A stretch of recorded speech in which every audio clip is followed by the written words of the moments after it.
start a recording. This program is being recorded, and we will be getting this up on our DNR website. So if you search for the title, Mentoring Your Kids into Fishing and Hunting, you should be able to find that on our website. In about 2 to 3 weeks, I think we'll have that up and ready to go. Great. Well, everybody has the agenda on their screen there, so we're going to do some quick introductions, talk about some trends and facts of kids in the outdoors and why we care, how we went about getting our kids started, and how we got them hooked on hunting and fishing. We'll talk a little bit about safety and regulations, and then we're going to have our daughters talk a little bit about some stories before we get to your questions. So first, I'd like to introduce myself. I'm Benji Kohn. I'm the Mentor Network Coordinator for the DNR. Got about a 30-year career in environmental education and outreach. I used to run an environmental learning center for youth 6th through 12th grade, so got a lot of experience working with kids and introducing them to outdoor pursuits. I got this picture here of my daughters Lily and Hayden. Lily's got the, I guess, regular glasses on. Hayden's in the sunglasses. When we were in the Boundary Waters this past summer. They're twin girls, both age 11. Both of them have really taken a liking to doing a lot of outdoor activities, which I really love because I love outdoor activities. So we do a lot of mountain biking, a fair amount of camping. They like to downhill ski in the winter, and they do some fishing and archery also. So Lily, Lily, is there anything you want to add? You wave to let everybody know you're here with us. Can you hear me, Lily? Yeah. All right. Say something. Well, we on a mountain bike team. I won these medals from mountain biking. Yeah, so it's big. The mountain bike season was through the summer, right? Yeah. Well, it was excellent. More fallish. Okay. Good. Well, thank you for joining us, Lily. My name is Jeff Ledermann. I am the DNR Fish and Wildlife Education and Skills Team Supervisor. I have been working in environmental education and outreach, mostly for the state of Minnesota, for about 30 years now. A lot of experience in angling. Actually worked at a place called Camp Fish, was run by fishermen for a while, so learned a ton of stuff just by getting out with kids and doing a lot of fishing. But I put up there I'm an adequate hunter, and I say that because I want to make it clear that you don't have to be an expert to be able to teach others to go fishing and hunting. Obviously, sometimes having more experience will help to maybe have a little more success in trying to figure out what the fish are doing or the game are doing. But it certainly is a great thing to learn with your kids also. So I just want to stress that that is an option. And even though I say I'm an experienced angler, I don't do hardly any fly fishing. Benji is an experienced fly angler. So and there's a lot I can learn from him about that. So there's so many things you can learn and do that we're always learning. So don't be intimidated if you don't know a lot about the sport, because that's a great way to learn with your family. I do have two daughters. They're now 25 and 23. Heidi's going to introduce herself, but she's joining us tonight. And just, I guess, a really exciting thing that happened the last few weeks. My oldest daughter, who's now 25, was on the front cover of Whitetails magazine. So a little bit of credibility there to see that you can make a difference and they can have success, and who knows where it'll go. But I also listed up there, and I'll be telling some stories and talking today about Fishing Daughters Club. Having daughters, 15 years ago, at least, it was more difficult than probably trying to get boys into fishing and hunting, because when Katie was in 5th grade, she came home from school one day and said, "Girls don't fish." I was like, "You got to be kidding me. You've been fishing since you were 2. And I know a whole bunch of your friends, girls, whose parents take them out fishing. So that's not true." But obviously there's still that stereotype. So she and I and Heidi and their friends all decided we were going to do something about that. So we started a Fishing Daughters Club, and we organized this group that went out, and it's still been going actually for 13 years now. My brother has taken over. He has a younger daughter. And we went out about 5-6 times a year and got 15 girls out fishing and learning about fishing and just spending time with their family and getting outdoors. So it was a really great experience. And I have some tips and thoughts that we'll be sharing about that. So Heidi, you want to introduce yourself? Yeah, do you want to go to the next slide? Hi, my name is Heidi Ledermann. My dad is Jeff, who's the one who was just talking, and I'm 23 years old, so I'm the youngest of his 2 daughters. I currently, right now, work as the marketing director for the Lopet Foundation, and we work on getting youth, especially families and underserved youth in the Minneapolis area, outside and enjoying endurance sports like mountain biking and cross-country skiing. So I am an outdoor enthusiast, which makes it the perfect job for me, in the fact that I love Nordic skiing, I love mountain biking, I love road biking, just going out and hiking and exploring nature with my family. I also love hunting and fishing with my dad, and you can see from a much younger age, and there's some very young photos of me in the slideshow, along with just recently as the summer, as you can tell with the masks on in that picture. I, in high school, went to a semester-long boarding school for environmental stewardship and outdoor leadership called Conserve School. And so that really helped grow my passion for the outdoors a lot too. Thanks, Heidi. Well, I'm going to kick it off with a few thoughts and comments. And oh, I'm sorry, Benji. Yes, you got some research for us. Sorry, I jumped the gun. That's why we put that agenda slide in there, and then we went past it, right? Yeah. So I just wanted to talk to everybody real briefly about why we're here, where we're at today. Why is getting youth involved in the outdoors so important? The participation rate is really declining, especially for children ages 8 to 18. They're spending almost 6.5 hours a day in front of a screen, and the children are only spending about 30 minutes a week outside unstructured activity. And that's really contributing to some of the declining health we see in that population also. There's a really neat study that just came out earlier or late last year, I guess, in 2019, from the Outdoor Foundation on the outdoor participation rate. And I think one of the things that stands out to me on the right-hand side there is adolescents ages 12 to 16 have seen the largest decline in moderate participation, over 3% since 2007, and a consistent decline over the last 4 years. So people especially youth, just aren't getting outside as much. On a positive note, they did a little survey and of the most popular activities for youth ages 6 to 17, and in the top 5 of that survey, biking, fishing, camping, and hiking were all included. All things, fishing obviously we're talking about tonight, but biking, camping, and hiking are all activities that we use, at least I have used to get my children involved in the outdoors, just doing something outside, getting them involved, which has led to fishing and some hunting and stuff like that. So there's good news in the horizon. And one of the things I just mentioned was the health can be improved. Lots of studies have been done about this over the time, and environmental education teachers and getting kids outside for educational purposes has been a goal for the DNR and several people, especially across the state of Minnesota.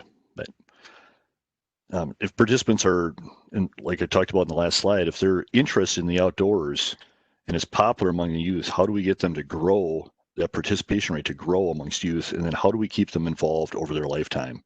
At the same time, is there a good way to build family memories from this? So that's kind of the ideas we want to talk about tonight. So on the left here, I get a picture of my daughter Lily, who's joining us here, and one of the big bass she caught us for dinner when we were up in the Boundary Waters this last year. So with that, I'm going to turn it over to Jeff, and he's going to talk about starting kids in the outdoors. Thanks, Benji. Yeah, one of the questions that I get quite often is, when's the best time to get started, or what age can you start kids? And I think really it's probably never too early, at least to start to introduce them and get them out there and get some experience just even being outside. And it's really not too late. I mean, we offer a lot of programs for adults, so I think at any age it is never too late, and you can always start. But if you look in the picture in the upper left there, that is my girls' nursery. That was what they came home to from the hospital when they were born. So maybe I was a little bit overboard on it, but I don't know, Heidi, you didn't have any nightmares, did you, of like swimming in water or I don't think any fish attacks.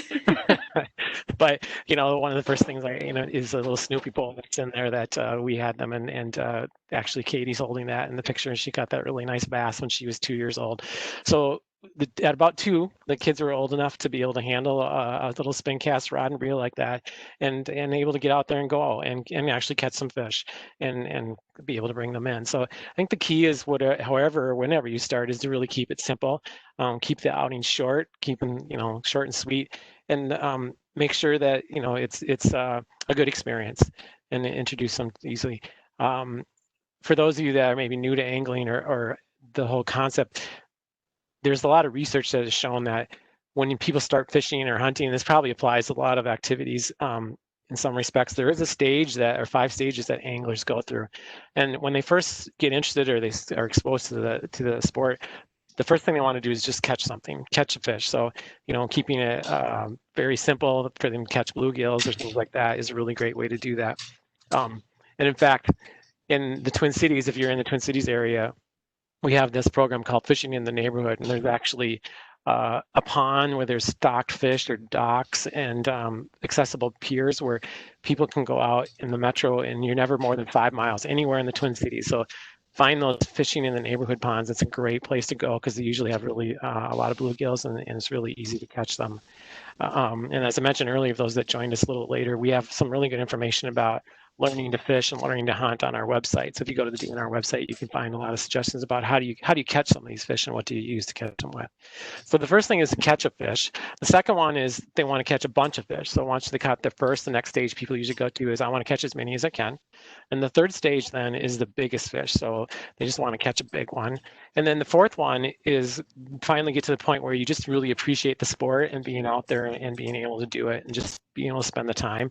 And then if you make it to the 5th stage, which hopefully a bunch of you and we're at, is you can share the sport with someone else. You really want to teach someone else to get involved in it. So yeah, if you're looking and thinking about how to get engaged, there are all those different levels, and you may be at one spot right now, and those are the stages you want to move. Hopefully, can move kids through.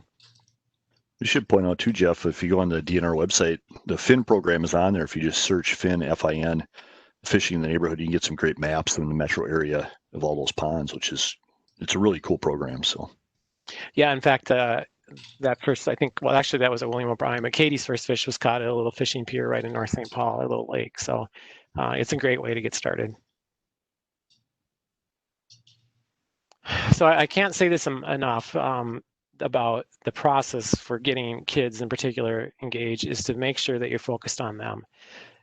It's critical to make sure they have a fun experience and a successful outing in the first few times that they try it. If they don't, they're probably going to get turned off and they're not going to want to go back. So parents, this is not your time. I mean, and it's a sacrifice. Those of us that love to fish and hunt, we're probably going to have to give that up for a while. In fact, when we started Fishing Daughters Club and we had those evenings, we'd go out for a few hours fishing in the evening. I typically didn't even pick up a rod and reel because my focus was making sure that the kids were having a good experience. They're using the equipment correctly. They've got the bait presented in the right place. They know how to run the rod and the reel, and just helping and supporting them and make sure they have success. We'll talk a little bit more about equipment here in a little bit, but one thing, again, as we were just talking about the different stages, is to match the activity and the technique and the equipment to be age and skill appropriate. So when kids go out, we talked about those little spin cast rods. That's a really great piece of equipment to start with, and I'll talk more about those in a little bit. But other things to keep in mind are, making sure the weather is decent. You're not going to want to go out there where they're going to get frozen and you have a bad experience with that. Timing it, making it work for them. I got my girls into hunting, but to be honest with you, it was real spring turkey hunting. You have to be up at like 5 a.m. if you want to get out there before the turkeys. It was really hard to get them out of the bed at 5 a.m. And frankly, we missed a couple of turkeys, didn't we? Because we didn't get out there soon enough. But I wanted to make sure that it worked in the timing, and so that they were happy and had their sleep. And so there are other things you can do to get out there and adjust still to make it a fun time.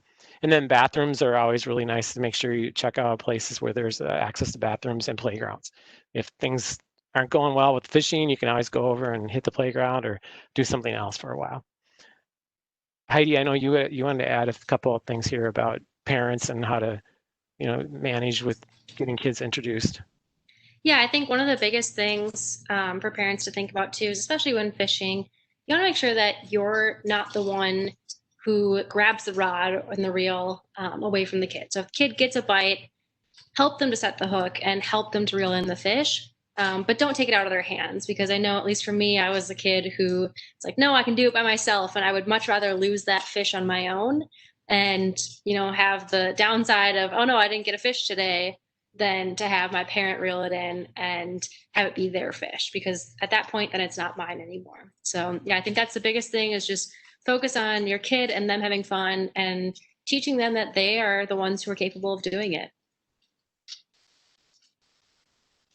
Thanks. We'll go to the next slide here.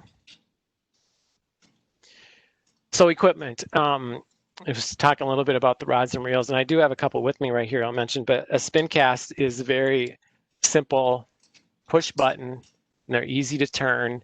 The line is all enclosed, so it's harder for it to get tangled, and it's very obvious how to get the line out of it. And this is a really great starter outfit. And for little kids, like I said, the Snoopy poles that my daughter has and Heidi's got in that picture there on the left, much shorter, so they're lighter, they're easier to handle, and they're a really good reel. Now, as kids get more advanced, I do like to get them started on a spinning reel as soon as they're able to, because the line it's more easy to see the line, and if it's getting twisted and tangled, and if you do get a mess in the reel, it's easier to take it apart and get the line out. So I do like these are pretty simple to use also. So you have some different options there from a fishing standpoint. I like using Tenkara rods too. Oh yeah, that's a really good point. You want to say a little more about that? How they work and what they are? You want to show them, Lil, or you want me to? The Tenkara rods, it's an old Japanese art form, and you can buy Tenkara rods from a lot of places, but I found these real kid-friendly ones on Amazon. I'm gonna try to hold it up here. So if you pull out the end, it's kind of like old cane pole fishing. It's called a Lillian. You can just attach your line on there, and the thing just stretches out. Just keeps going. It's a big telescoping rod. This one goes out, I don't know, about 8 feet or something like that.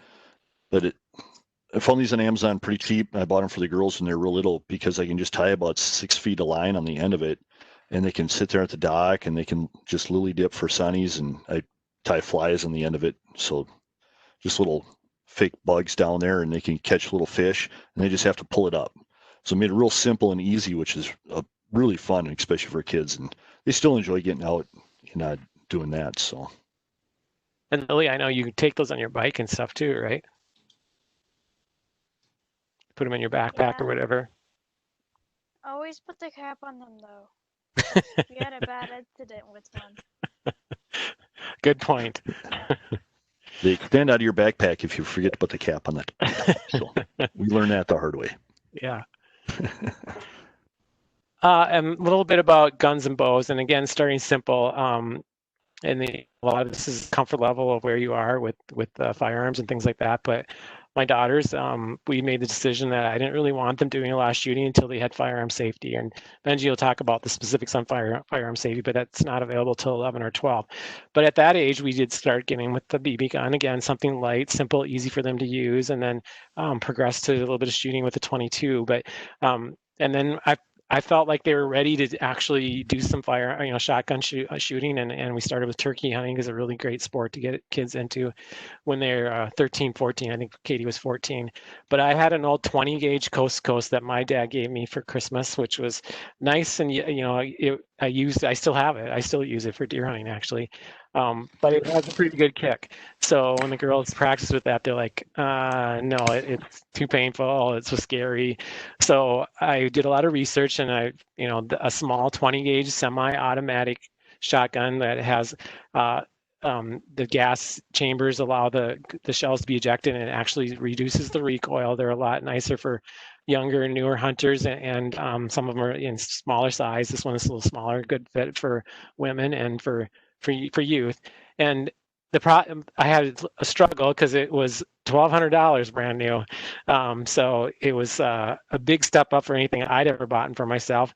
But I realized it was really critical to get something that worked for them, and we ended up purchasing one we got used, so that was a good deal. But I'll let Heidi say more about it. But it's made a huge difference because it's light and easy, and they've had a lot of success, and I think it's made a big difference having the right size equipment. So you want to add anything on that, Heidi? Yeah, I mean, we bought it when we were younger, but my sister and I still fight over who gets to use that one when we go, and we're well into our 20s at this point. And I think, the reason for that is that it is lighter and it doesn't have so much kick, and it makes me not so fearful of using it. And I know that whatever I aim at, I'm going to have a better shot at it too, and which makes me have a better experience then.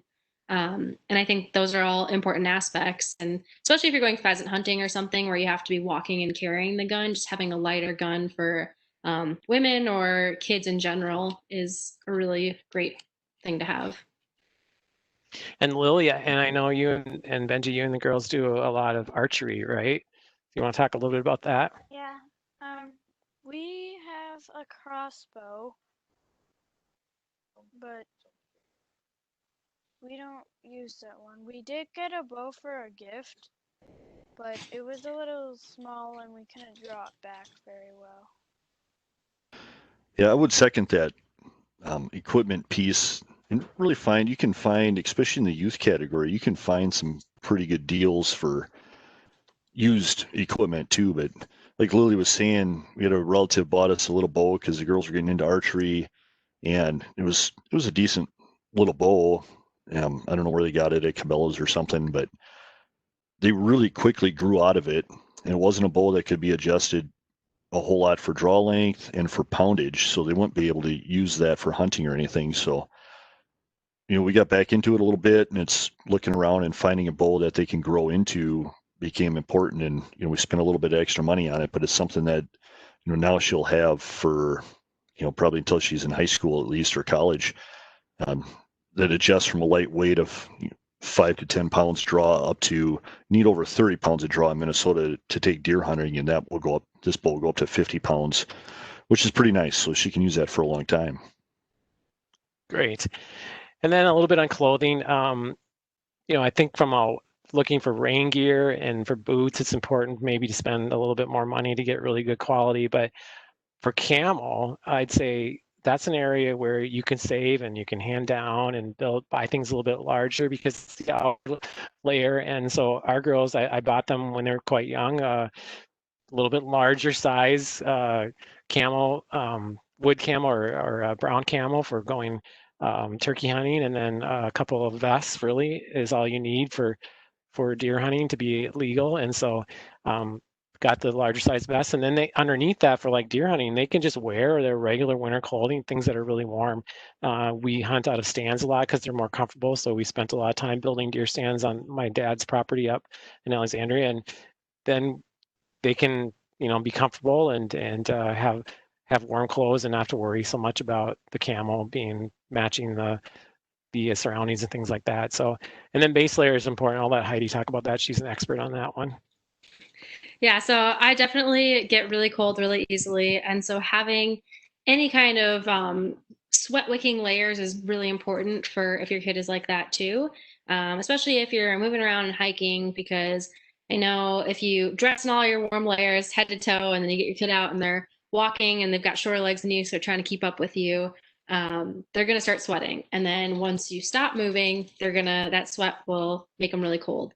So any kind of wool, merino wool, or some kind of sweat wicking athletic material for both on the top and the bottom is very important. It's also good if you can get any kind of wind stopping camo or rain jacket. That helps really too.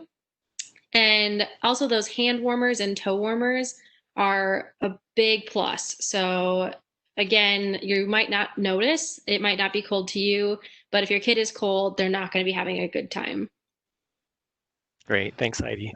I think it's really key too, especially I've spent many a nights out winter camping with kids and just watching their body language. And you'll be able to start to tell when they start getting cold and they start hunching their shoulders or something, and just ask them questions. How are your feet doing? How are your hands doing? And I feel them. And I know Lily, I won't make her demonstrate it, but we do a funny dance in the winter. We have to tap toes back and forth just to get the blood flowing again and moving. So, but just talking to them and watching their body language is key, especially in the cold weather. So the next slide, just one thing we really learned in Fishing Daughters Club is how important it is to make it fun. I know, Lily, you've talked about this too. And for my girls and had the great thing about Fishing Daughters Club was that it really helped to get a lot of friends there. And a real quick story about how the very first night we started Fishing Daughters Club, we got it all arranged and all the word out about it and get everybody excited to come. And we're going to meet at the lake. And Heidi couldn't make it actually because she had another event going on, but Katie, I let her bring a friend then so that she would have something to go with. And they had a great time and everything went well. And then the next week, Heidi and Katie could both come. So I'm like, well, we don't need to have friends with. I got the two of them. It'll be a great father-daughter outing. And we got in the car and started loading up and driving to the lake, and they fought the whole way. And I was so upset because all they were doing was fighting. And I was like, oh, this is horrible. What are we going to do? And I decided then the next week, because Heidi hadn't had a friend the next time out, that she could bring a friend. So Heidi had a friend and Katie was with, and there was the three of them. And they were just angels because they had this other kid with, and so they were on their best behavior. So my recommendation is always bring a friend. And of course, not only hopefully your kids are getting along better, but you're also introducing potentially a new kid to the outdoors. That girl we took the very first night, she had never been fishing. Her dad fished all the time. They had a cabin. He took his sons fishing, but he had never taken his daughter fishing. She was 13 years old. So it's a great sport for everybody, and you never know who you might be able to reach by bringing some friends with. And then snacks was a really big thing about Fishing Daughters Club. Heidi, I know you really into that. Yeah, I mean, at least in our house, we never really had junk food, and so having snacks at Fishing Daughters Club always meant we had all sorts of gummy worms and fun snacks that everyone loved. And it was just a great time too because it broke up the night. So we'd go out and fish for smaller fish for about an hour or so, and then we'd come in and have snacks with everyone, hang out with your friends for a little bit, play on the playground maybe, and then go back out again and fish longer. And I think having that break up in the day really makes it easy for kids who have short attention spans, because it can be hard for a kid to just sit in a boat for 1, 2, 3 hours in a row without getting bored. So really having something where it makes it each period of that time like something new or exciting that you guys are doing. And if it's snacks, then that's a great opportunity. If it's something else, then that works too. Yeah, thanks, Heidi. So always looking for things that could be fun. We have and there are a couple other things that I think is maybe the next slide has some stuff about that. But if you want to shift to the next one. Yeah. Lily's tapping me on the shoulder. She said about our kick sled. We used to bring I have a little Norwegian kick sled. It's like a mini dog sled that people can sit on. And we'd always bring that out ice fish, and then the girls got cold or bored. They could push each other around for a while, and they loved that. So yeah, that fun is good. Yeah, that picture on the left is one of the nights out at Fishing Daughters Club over on the St. Croix, and we came back and the water levels had been done and just exposed this big mud flats. And that was like one of the most fun things the girls did all summer, I think, going around in the mud. So, and the one in the middle, we had intended to do. I had been intending to do a lot of ice fishing up at my in-laws' place, and we got up there and it was way too much snow to be able to really get out and do that very well. So we just got a shovel out there. We brought the skates with just in case, so we had those available, and the girls had a really great time just skating around in a little maze that we had shoveled out. So be flexible. That's one of the things on here is that really makes a difference to be prepared. And if things don't go well, see if there's something else. And the kids will lead the way too. I mean, they often will find, like, I never would have thought about running in the mud. One of them probably stepped over their lost shoe or something, and pretty soon they're all in there playing around in the mud. So, let the kids help you figure out what that might be to make it fun. But the overall point on this one, though, is to schedule it. That was one of the big successes, I think, of Fishing Daughters Club, is that we actually had a schedule. So, as much as we want to be flexible with the weather and make good experiences as they get older, you can be a little more, push them a little bit harder on some of that stuff. And it's so important to be able to say, well, it's a little drizzly, but we got it on the calendar. We got to get out. We'll dress warm, and we're going to make it happen. So for us, I know a lot of families have that schedule, right? That calendar on the wall, putting it on there so that it becomes, something that's really important, and that's a priority. So that's really important to be able to do that and make sure you make that time. Yeah, I think in addition to that too, my favorite memories from Fishing Daughters Club or just fishing and hunting in general with my dad were the times when he would go out and build a deer stand and think my sister and I were going to come and help. And I think we went out with that intention, but instead found out how much more fun it is to make a fort in the woods, or how much fun it is to play with the live bait and, put worms on your face and hang out in that aspect. And I think you have to enjoy that and go with it. If your kid is still outside and they're enjoying being there, let them have a little bit of freedom in that, and don't worry too much if they get into the muck and the mud. Yeah, really good point, Heidi. And that was an adjustment for me, wasn't it? I didn't always think that was so great, right? No, you did not. I really wanted their help, right? But I came to realize that, hey, as long as they have a good experience, and like I said, they both talk about building this fort along, and it was just along a fence line with a bunch of chokecherry bushes, so it wasn't really anything that fancy, but it was a great time for them and a really good memory. And I spent time building the deer stand, which was fine. So. Making those positive memories, that's what we try to enforce, right? Or reinforce. Yeah. So just want to touch any program talking about mentoring and being outside with kids, you got to talk about safety a little bit. So us as parents, we need to model safe behavior all the time. I always have the kids out in that very first slide. You saw my girls there both had hats on and safety glasses. We were fly fishing a little bit that day, so I always make them wear safety equipment just because I don't want any accidents to happen. So one of the things I carry all the time is just a real simple first aid kit, and you can see in the upper left hand or upper right hand corner there in the lower left hand corner, just a real simple first aid kit.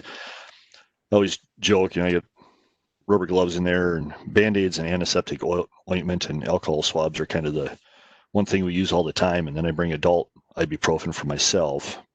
And I learned this year that children's ibuprofen is a little more important because even at 11, my girls don't know how to swallow pills really. So we were camping up north on a mountain biking trip, and my daughter Hayden fell out of the hammock and broke her wrist. So having that chewable ibuprofen was a big benefit, just helped us get through the night, and so she was more comfortable and stuff there. But other things, just teach them how to cast safely, how to hold a firearm in a safe manner. One of the things Heidi and I were talking about too, did you want to talk about that, Lil, your casting games? Oh yeah, when we were little, we always used to find, like, our dad had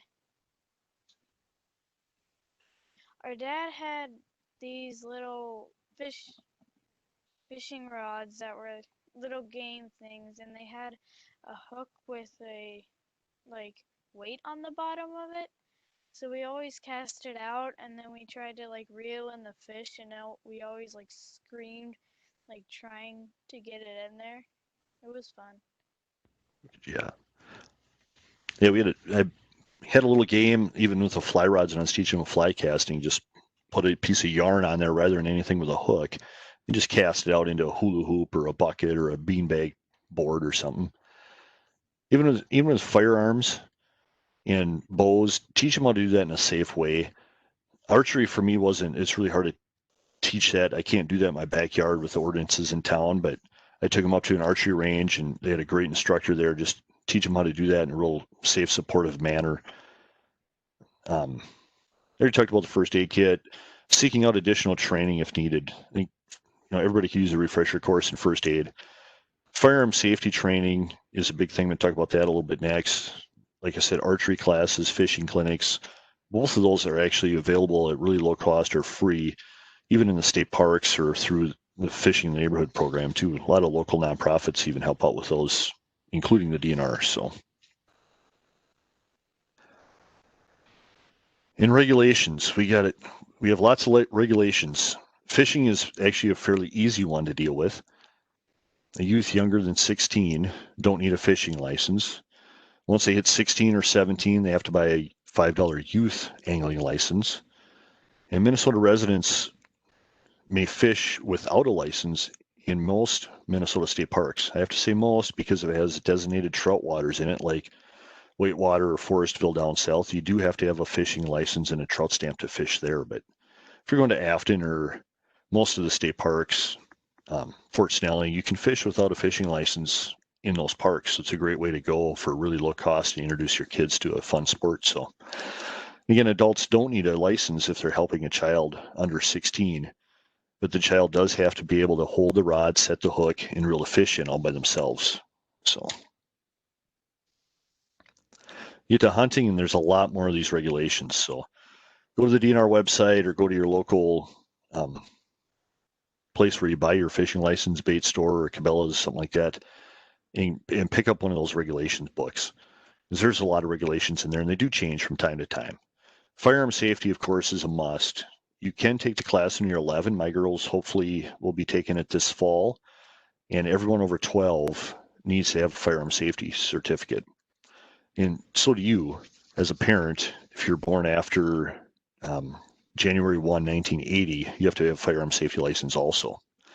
And it just in this time, it is hard to get into firearm safety classes. So I want to mention our hunter appreciation or hunter apprentice validation license, if I get that correct, Jeff.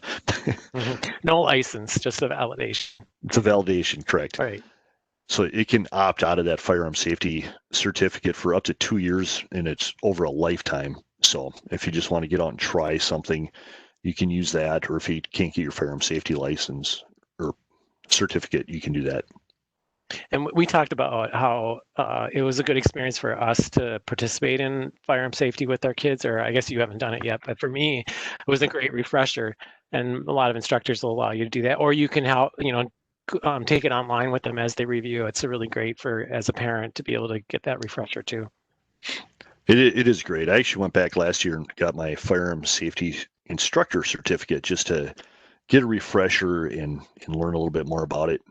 So, but in general, back to hunting regulations, in general for big game, ages 10 to 12 must possess a free license, and they must be accompanied by a parent or guardian.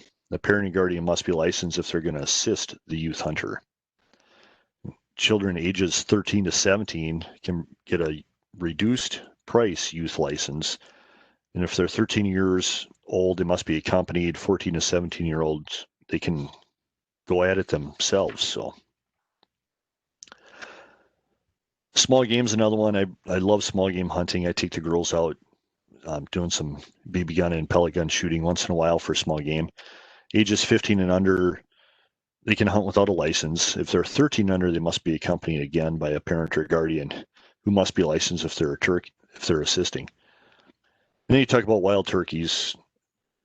Like I said, there's a lot of regulations, different species. You can hunt up until you're 17 years old with just a reduced price youth license. And ages 13 and under, they have to be accompanied by a parent or guardian. The key here is you don't need to be licensed. So we both live in Wisconsin, and we hunt turkeys. We can go hunt turkeys over at my mom and dad's place in Minnesota, and I don't have to get an out-of-state turkey license to do that. I can take my daughter there, and it's a safe place where you can hunt close to my their grandparents' place, my parents' house, and it makes it more comfortable for them, and it's a great way to do that. So I can still get out and practice my calling turkeys and doing all that fun stuff. So you need to share it with my kids. So I think we need to hear from the daughters a little bit more, Jeff. What do you think? Yeah, I think that's great. Well, Lily, I know when we were talking, you said that fun was really important. You want to share anything or have any thoughts on that?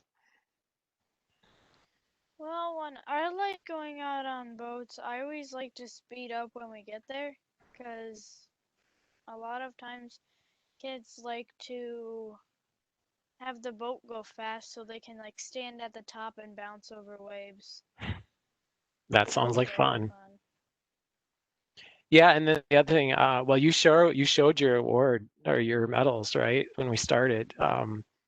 That's one thing I know that you had mentioned was pretty cool, that you got some medals for biking. Mm-hmm. And then you can see back here behind me, there's all these trophies, and these are actually from Fishing Daughters Club. So some kids don't care about it, but a lot of them do. And we would be out for 3 hours, and we always had a little challenge each time just to give them something to strive for. And so we would have prizes for the big fish for the night. So Heidi, you want to talk a little bit? I know that was something you were pretty excited about. Yeah, I'm definitely very externally motivated. At least I was as a kid. And I think that does provide an extra sense of motivation if you have something that the kids can work for, and it makes it a little more competitive and a little more fun.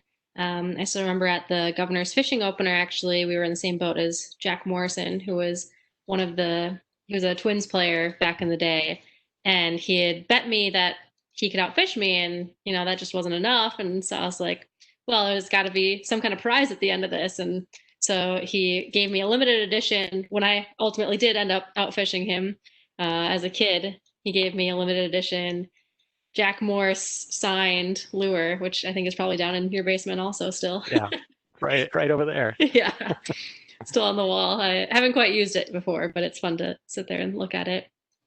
Otherwise, yeah, I think the basis of enjoying angling and hunting starts with just enjoying the outdoors. So there's a picture of on the top right there of me and my cousin when we were kids, just playing in the dirt and looking for grasshoppers. And I think that's something that you really have to instill in your kid, is just give them that outdoor time. And like Benji had stated, it's really important to their physical and mental health too. But that's going to be what really makes them want to go out and want to go fishing and want to go hunting later on. So whether that's just taking your kid or your family for hikes and allowing your kid to play in the dirt, introducing them to any part of that is great. And if you have a accessible walking path that goes to the woods to their school or something like that, that's another great way to do that. And definitely start them young and recognize that at any age you can get there, but also recognize that a lot of kids do have really low attention spans. So you have to be willing to go in at a shorter time than maybe you're able to. I know I would get a little frustrated as a kid and not like the silence, especially that was one of the big things for me when hunting. It's hard to be quiet for that long. So I could sit out there for that long, but it was hard to not talk. And I know that was probably a learning curve for my dad. I don't think he was expecting that. But it's tough when you're dealing with kids, because it's not the same as if you're going out on your own and hunting. But again, they're the ones who, if you instill this passion in them when they're younger and you make sure that they have a fun time, then when they're older, you'll have a lifelong hunting and fishing partner. Yep. I also found this deer antler That's a big one. I was just out on my grandparents' farm, just strolling around, playing with their cats, that stuff. And I tripped over this. So I found it and we cleaned it up and brought it home, and that was a very fun experience for me too. Yeah, I think about also when one of the first few times I went hunting with my dad and sitting in the stand and watching as a sunrise. That's always my favorite part of hunting still, is watching the sunrise and everything kind of come to life. And we were so quiet and so still that there was a mouse running up and down our feet and along the tree right behind us. And that was just such a cool experience. And of course, at that point, I was definitely not paying attention to if there were any deer. One could have walked by and I wouldn't have noticed, but I still remember that in my head as being such a cool thing, just watching all the animals. And so, anything you can do to get your kid enjoying that. And then also with fishing, we're landing 10,000 lakes, so there's plenty of options and places to go. So if you're getting bored with your local fishing hole, definitely know that there's other places you can take your kid to, and you can mix up the variety a little bit. Heidi, in the bottom right-hand corner, what kind of fish is that? That is a drum, right? Yeah. Yeah. It was in North Carolina, actually. We went to visit my cousins, and we went fishing out on their boat with them. So that's another thing too. Fishing, you can do it anywhere, So it's not just limited to the 10,000 lakes here. It's limited to anywhere that you can go. Well, thanks, girls. Those are some really good suggestions. Yeah, it's obviously one of my favorite things about hunting and fishing, or just being outside with my kids, is seeing that process of discovery and coming from an outdoor education background, and see my girls, Lily just showed that antler she found, and she came in, she was all excited. She wants to make pens. I do some turning on a lathe and make some pens. So she wants to learn how to make pens out of her antler that she found. But just learning about, how the deer shed their antlers, and seeing we saw some fawns, twin fawns this last spring when we were driving up north. Actually, we were on our way up fishing. And we saw some foxes out there too, but seen some of the damage that the deer can take when they're overpopulated. But now taking archery classes, and hopefully this year she's going to go out and try a little hunting during the regular season. So I think it'll be fun, and seeing that process as they grow up is super cool. And Jeff has passed that a little bit, but I'm living it in the dream in the moment right now. It's pretty cool. So, well, if anyone has questions, be sure to put them in the Q&A. Azalea, I don't know if we have anything that's come up yet, but certainly send those. We have some time now. If you want to send us some questions, we can discuss those. Otherwise, I'm sure we can come up with a couple more stories too. Lily, yeah, I heard you saw a moose even when you went up north. Is that right? Yeah, on the way to the Boundary Waters, we were just coming out of our friend's cabin, and what they call Moose Pond, we saw a mom and a fawn moose. Very The cool. fawn was so cute. Yeah, not too many people get that experience anymore these days. There's not a lot of them up there, so that's pretty exciting. I forget what Frank said. They've had that cabin up there for 15 or 20 years, and that was the second time in all that time that they've actually seen a moose in Moose Pond. So, and they didn't see it, we did. So. Wow.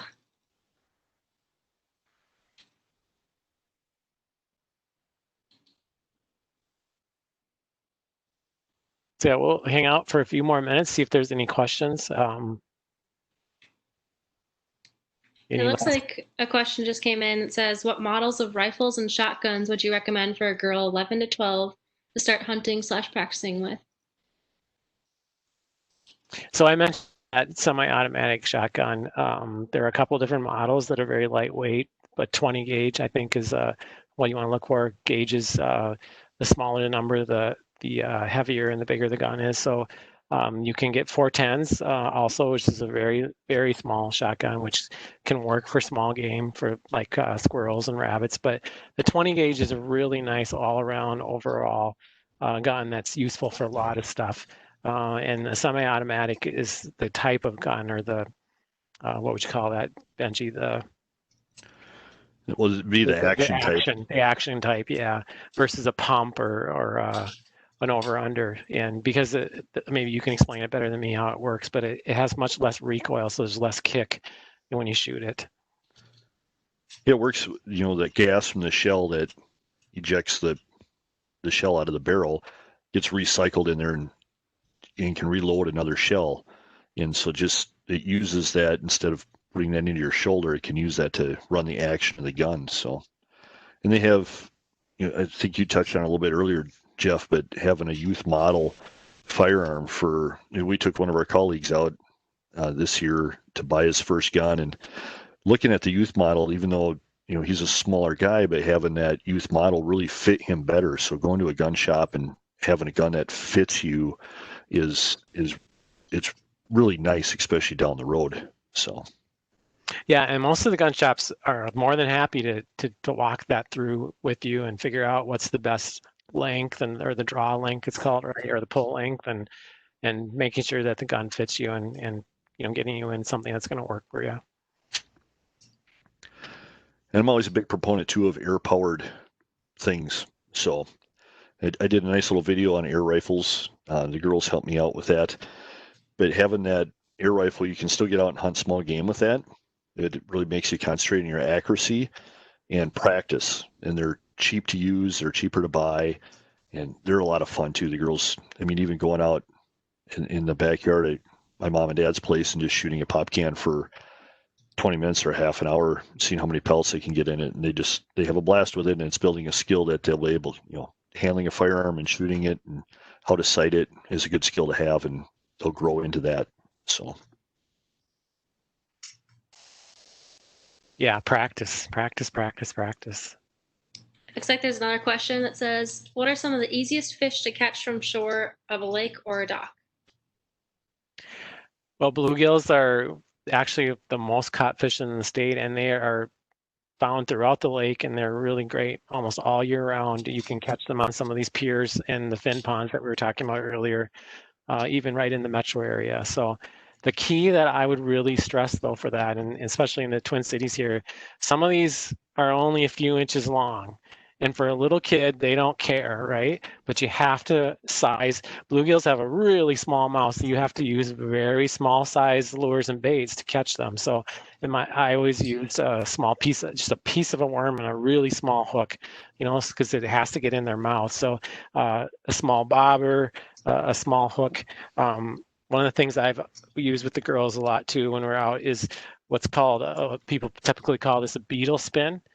It's a jig with the tube on it and a little spinner, and just drag those around or cast those off the dock. Or if you're in a boat or canoe, you can pull it behind just over the weed edge and you'll catch almost anything. But crappies and bluegills really look, and this one's actually a little large hook. I'd go even smaller. So those are panfish, which includes sunfish, bluegills, crappies. Those are really good things to start with. And I know, Benji, you use flies, which I've seen you do that. That's a really effective way too. If I talk about that. He's got some, probably tied yourself, right? I got to unmute myself, but got a fly box actually sitting right by my desk. So, but we talked to that Tinkara rod. I don't know if I can hold this in my fingers so you can kind of see the size of that hook. I believe that's a size 20 hook, but that's a pink squirrel, they call that. It's just got that shiny bead on the front, little fuzzy body, real tiny little hook, but they're great for, they'll sink, so you can tie them on the end of that line and just throw it in. And you just watch it slowly go down and then just jig it in front of the bluegills, and even the really small ones will come up and take that. And I kind of like them. You paid $1.50 or something for that. You can catch multiple fish with it. You don't have to worry about stinking up your car with worms or trying to keep worms, yeah.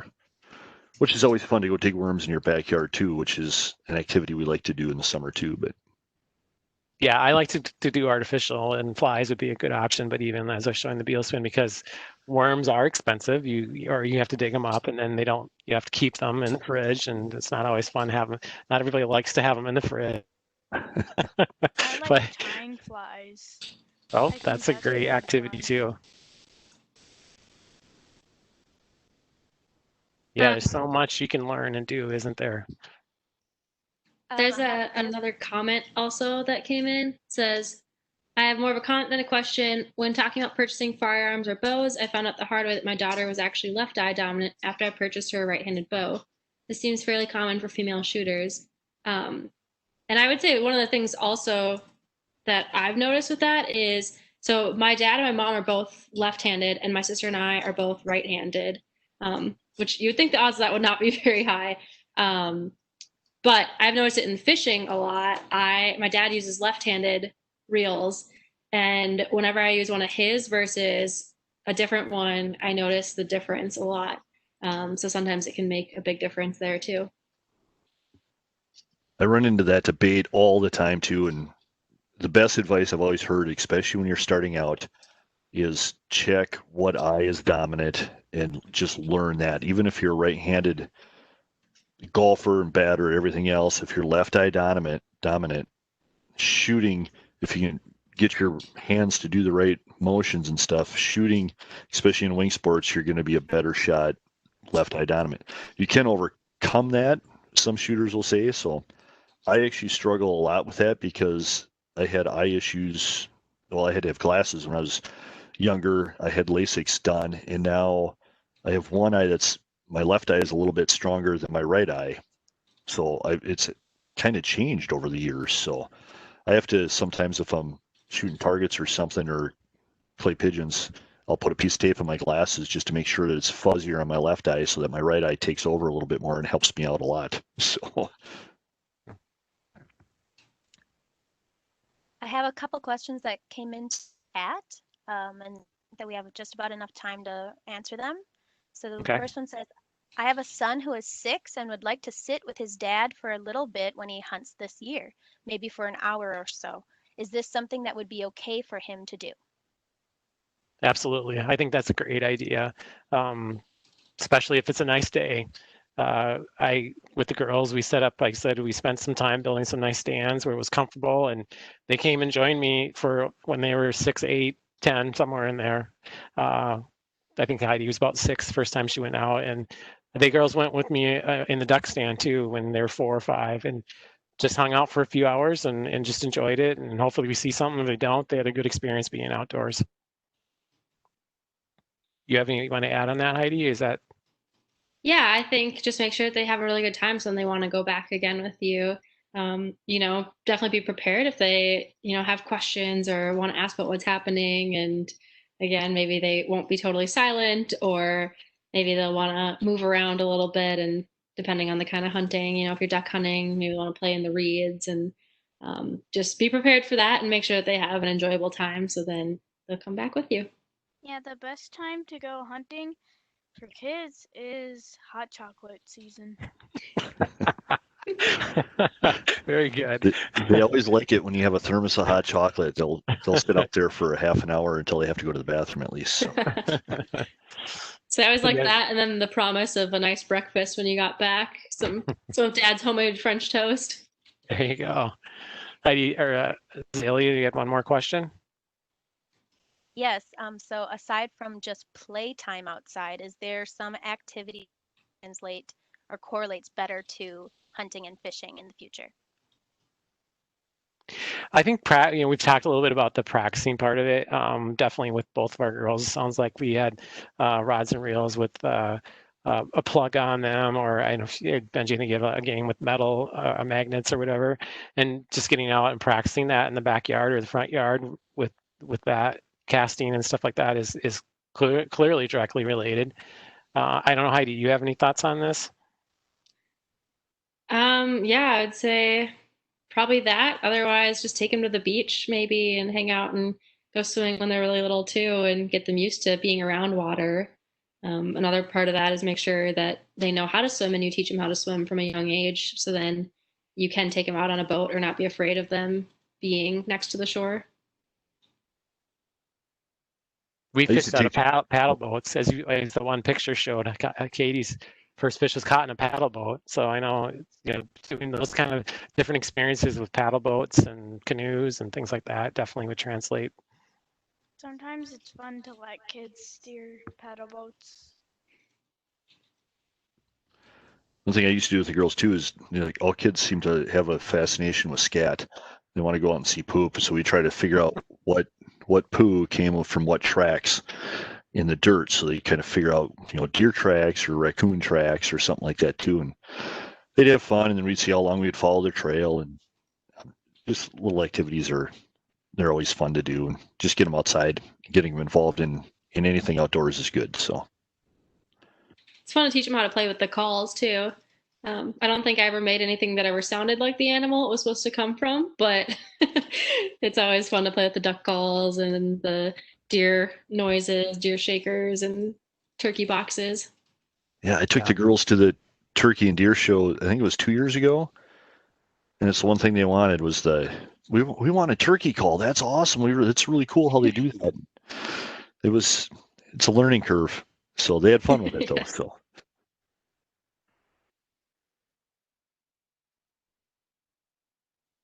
Okay, well, I think we're pretty much out of time, unless there's another burning question that popped up. Yeah, I appreciate everybody joining us. Just want to say thanks from Jeff, myself, and Heidi and Lily. You guys did great. Thanks so much for helping us out. Thanks, girls.